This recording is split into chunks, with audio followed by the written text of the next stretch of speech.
रहमतुल्लाहि व बरकातुहू। दोस्तों, हज सीज़न 2025 के बाद जहाज़ के हादसे जो बढ़े हैं वो चौंका देने वाले हैं। सबसे पहले 12 जून 2025 को अहमदाबाद से लंदन जाने वाली फ़्लाइट का हादसा हुआ। उसके बाद 15 तारीख़ को फिर हादसा हुआ जब लखनऊ एयरपोर्ट पर हाजियों की फ़्लाइट के टायर से आग निकली। उसके बाद 17 तारीख़ को फिर हादसा हुआ जब जहाज़ में बम रखने की अफवाह उड़ा दी गई। उसके बाद अब फिर हाजियों की फ़्लाइट जो कि जद्दा से इंडोनेशिया जा रही थी, इंडोनेशिया में ये दूसरा हादसा है और उसमें एक नहीं 300 प्लस मुसाफिर मौजूद थे।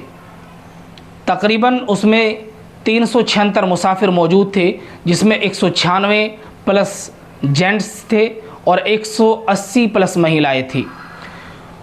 और उस जहाज़ में जब बम की अफवाह फैली तो जहाज़ को इमरजेंसी एक एयरपोर्ट पर लैंड करना पड़ा।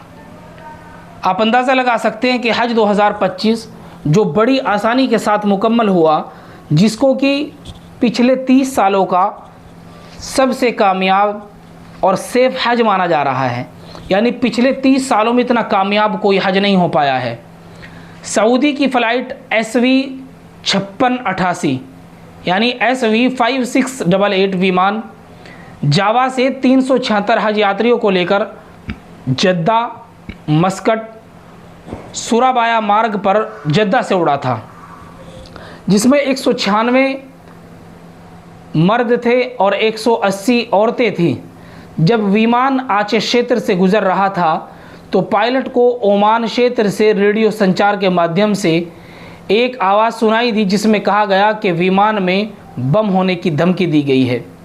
सूचना पर प्रतिक्रिया देते हुए विष्णु ने बताया कि कुआला नामू एयरपोर्ट ने तुरंत आपातकालीन प्रोटोकॉल या आपातकालीन संचालन केंद्र EOC को सक्रिय कर दिया।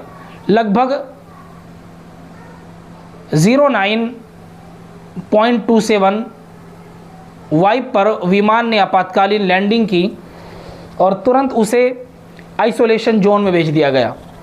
उत्तरी सुमात्रा पुलिस मोबाइल ब्रिगेड की बम निरोधक टीम जिबोम ने TNI सैनिकों और एयरपोर्ट सुरक्षा टीम के साथ मिलकर तुरंत निकासी और तलाशी अभियान चलाया।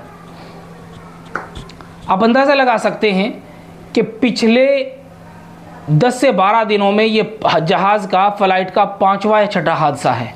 अचानक ये जहाज़ों के साथ क्या हो गया है, जहां इजराइल और ईरान की जंग जारी है और ईरान और इजराइल के बीच का पूरा एयर बेस, पूरा हवाई क्षेत्र खाली कर दिया गया है। उसके बावजूद जहाज़ों में जो ये तकनीकी ख़राबी आ रही है, इसके पीछे किसका हाथ हो सकता है?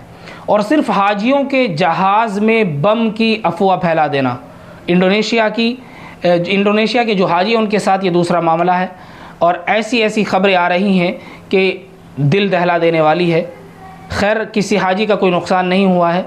उसके बाद जब चेक इन हो गया तो फ़्लाइट को दोबारा उड़ा दिया गया और फ़्लाइट अपने मंजिल पर पहुंची जहां से पहुंचना था। किसी हाजी का कोई जानी व माली नुकसान नहीं हुआ। लेकिन ये हाजियों की फ़्लाइट के साथ इंडोनेशिया में दूसरा मामला है। अगर आपको ये वीडियो अच्छा लगे तो अपने दोस्तों के साथ ज़रूर शेयर करें। मज़ीद इन्फॉर्मेटिव वीडियोज़ के लिए आप हमारे YouTube चैनल को सब्सक्राइब, इंस्टा और फेसबुक पेज पर फॉलो ज़रूर कर लें। मिलते हैं फिर अपनी अगली नई वीडियो में, तब तक के लिए शुक्रिया।